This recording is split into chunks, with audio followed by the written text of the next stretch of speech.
څه یو سړی وي هغه کې دفتر کې نوکري کوله ملازمت یې کولو نو د هغه تنخواه فرض کړه 30-40 هزار روپۍ تنخواه وه نو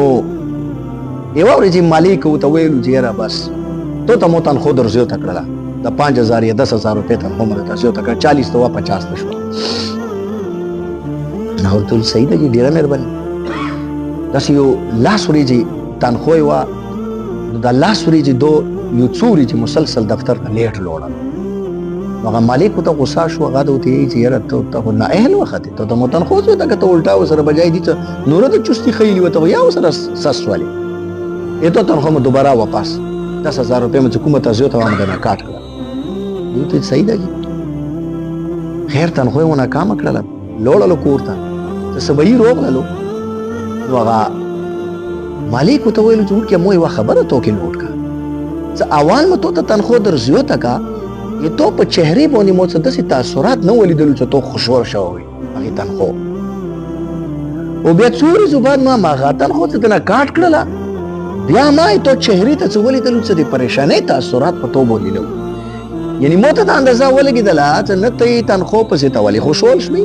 نه د هغه په کمولې خفه شولې دې څه روز ده هغه ورته وویلو چې داسې چال ده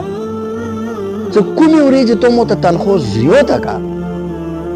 هغې ورځې مو ذهن کې دا راغله چې یاره بچای مو شول اوس دې خو به خرچه مرچه لاګي ذهن کې ما هسې داسې راغله قدرت داسې شونده خدای پښتو ته ذهن کې واچوله چې کومې ورځې مو زوی وشوم هغې ورځې تو مو ته تنخواه رازیاته کړه 1000 روپۍ درته زیاتې کړل نو زه خوشحال په دې نه شمله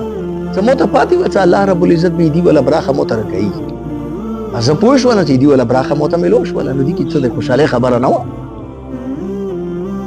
دا څو ورځې چې زه لیټ راغلله نو مو ادې بیموره وه مو سره مور اوسېږي و کور کې نو ادې مو بیموره وه دا زه لیټه ځکه راتلله چې هغه ته بیا هسپتال ته ورتلله هغه فکر مې کولو نو قدرت داسې شوند هغه نن وفات شو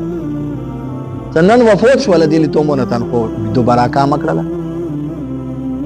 یعنې هغه کومې پیسې مو سره د دې وله مو ته راکولې الله رب العزت د دو په ذریعې